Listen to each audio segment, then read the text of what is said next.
Some people grind for 10, 12, even 15 years building wealth. They save, they invest, they sacrifice, they delay gratification. And then, right when they're closer to financial freedom than ever before, they destroy it.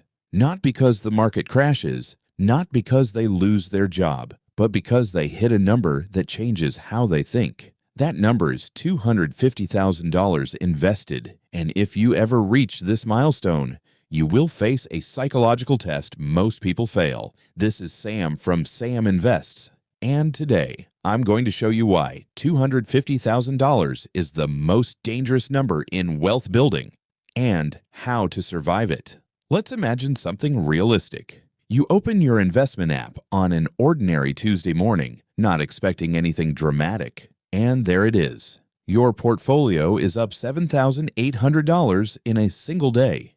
No overtime, no client calls, no boss watching over you, just numbers moving in your favor. For the first time, money feels like it's working harder than you are. And that's the exact moment something subtle changes inside your mind. You don't notice it immediately, but your brain does. It begins associating market movement with personal skill. It starts whispering that maybe this growth isn't just luck or long-term compounding. Maybe it's you. Maybe you've cracked the code. That internal shift is what I call the illusion of arrival. It's not about the money itself. It's about how the money makes you feel. When you had $5,000 invested, a 10% drop meant losing $500. It hurt, but it didn't shake your identity. At $250,000, that same 10% swing becomes $25,000. Now the numbers are large enough to feel life-altering. Gains feel like validation. Losses feel like threats. And your brain, which evolved to react strongly to both reward and danger, starts treating normal market volatility like a personal victory or a personal failure. That's when investing stops being mechanical and starts becoming emotional. And once emotion enters the equation, strategy quietly exits.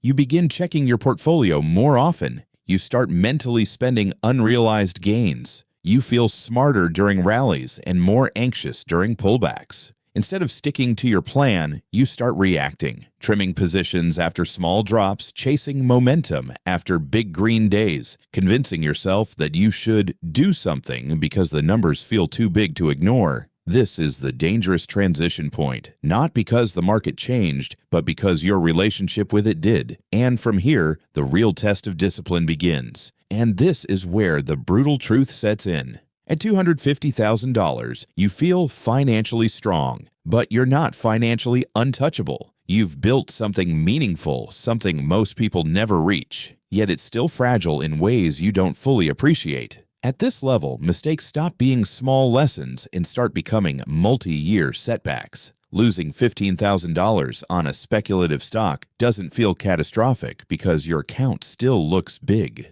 Putting $20,000 into a trending asset doesn't seem reckless because you tell yourself it's only a percentage of your portfolio. Investing $50,000 in a risky opportunity feels bold rather than dangerous. But what makes this stage so deceptive is that your portfolio is large enough to absorb the loss visually, yet not large enough to recover from it quickly without costing you years of future growth. Because here's the difference most people miss. Surviving a loss and recovering from a loss are not the same thing. When you lose money at $250,000, you're not just losing dollars, you're losing time. And in investing, time is the most powerful multiplier you have. A $25,000 setback doesn't just reduce your balance today, it reduces every future return that money could have generated for decades. That single emotional decision can quietly erase 3 to 5 years of disciplined saving and compounding. And once you understand that, you start to see why this milestone is so dangerous. Not because you don't have enough,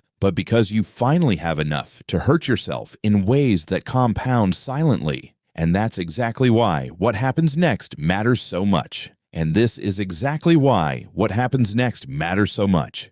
Because the math at this stage becomes almost unfair in your favor. At $250,000, assuming a reasonable long-term return of around 8% annually, your portfolio can generate roughly $20,000 per year on its own. That's income produced without extra hours, without additional stress, without negotiating a raise. And when you continue contributing, let's say another $10,000 per year, you're no longer just building wealth through effort. You're stacking effort on top of momentum. The returns begin compounding on a base large enough to make a visible difference. Growth stops feeling incremental and starts feeling exponential. What once took years of disciplined saving now begins happening faster because the engine is finally powerful enough to carry its own weight. This is the tipping point most people misunderstand. The journey from $0 to $250,000 is uphill, slow, effort-heavy, and discipline-driven. But from $250,000 to $500,000, the timeline often compresses because compounding is now doing a significant portion of the work.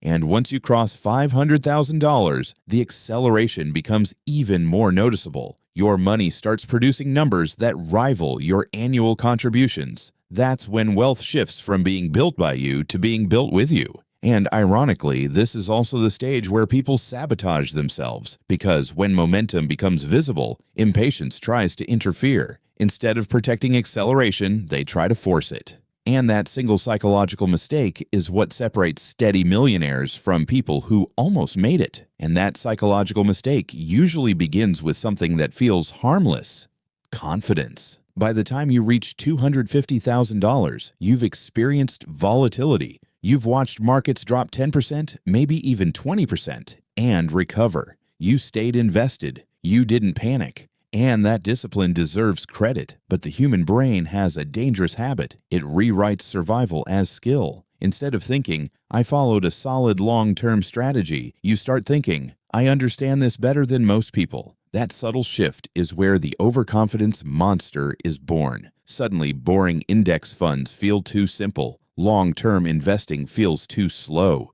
You begin believing you can enhance returns by picking individual stocks, timing entries, or jumping into trends early. And the most expensive sentence in investing quietly appears in your mind: "I can afford to lose this." But here's the reality most people ignore. Every dollar lost at this stage carries a compounding penalty. Losing $10,000 today isn't just a $10,000 mistake. Over 20 years at 8%, that money could have grown to $40,000 or more. That's the true cost, not the visible loss, but the invisible future it destroys. Compounding is neutral. It doesn't care whether you're disciplined or reckless. It will multiply whatever remains. And when overconfidence leads you to unnecessary risk, compounding doesn't forgive you. It amplifies the damage. The tragedy is that people don't usually blow up their portfolio overnight. They chip away at it with small, aggressive decisions that slowly weaken long-term momentum.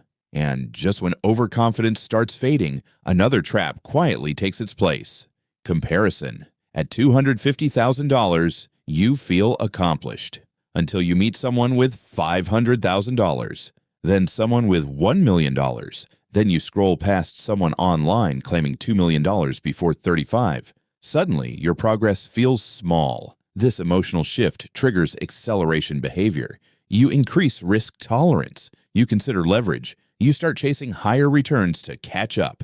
But investing is not a race against other people. It's a discipline against yourself. There will always be someone ahead of you at every wealth level. Even billionaires compare net worth rankings. The moment you measure your strategy against someone else's highlight reel is the moment you abandon rational thinking. And once discipline breaks, momentum follows. And once you understand the dangers, you can finally see the real power of this milestone. The true strength of $250,000 isn't the balance itself. It's the flexibility it creates. At this level, you're no longer making decisions from pressure. You're not stuck in a job purely because you need next month's paycheck. You can negotiate with more confidence because walking away isn't catastrophic. You can consider switching industries, joining a smaller company with equity upside, or even taking time to upgrade your skills. That financial cushion gives you breathing room, and breathing room improves judgment. When you're not desperate, you think longer term.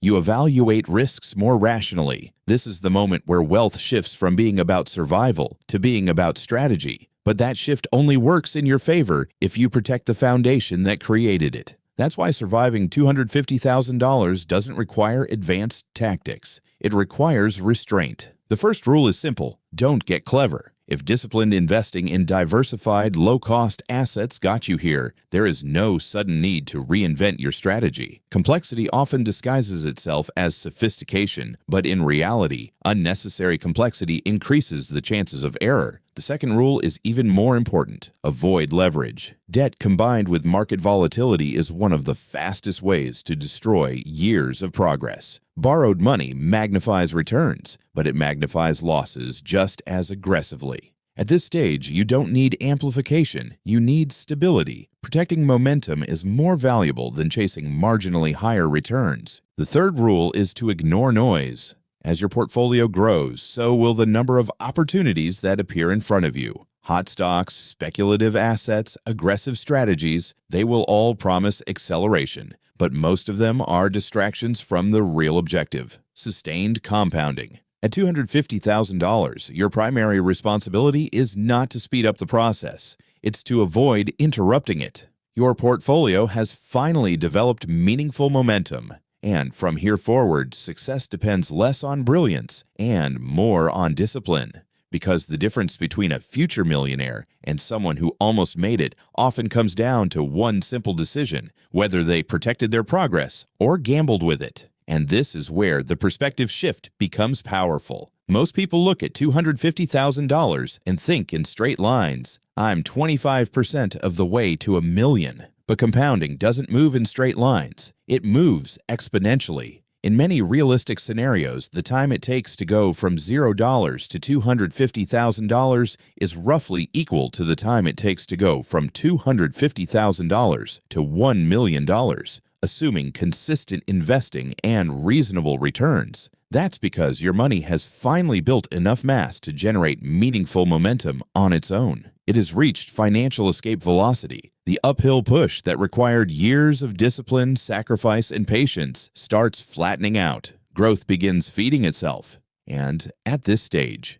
intelligence matters less than consistency. You don't need a breakthrough strategy. You don't need to outsmart the market. You simply need to avoid interrupting a system that is already working. So let me leave you with this. The biggest risk at $250,000 isn't inflation, recessions, or short-term volatility. Markets recover, economies cycle, time smooths turbulence. The real variable is you, your ego when things go well, your impatience when progress feels slow, your temptation to accelerate something that doesn't need acceleration. Staying boring at this level is not weakness, it's mastery. Staying disciplined when the numbers get larger is what separates steady wealth builders from people who almost made it. Because the hardest part wasn't reaching $250,000. The hardest part is protecting it long enough for compounding to finish the job.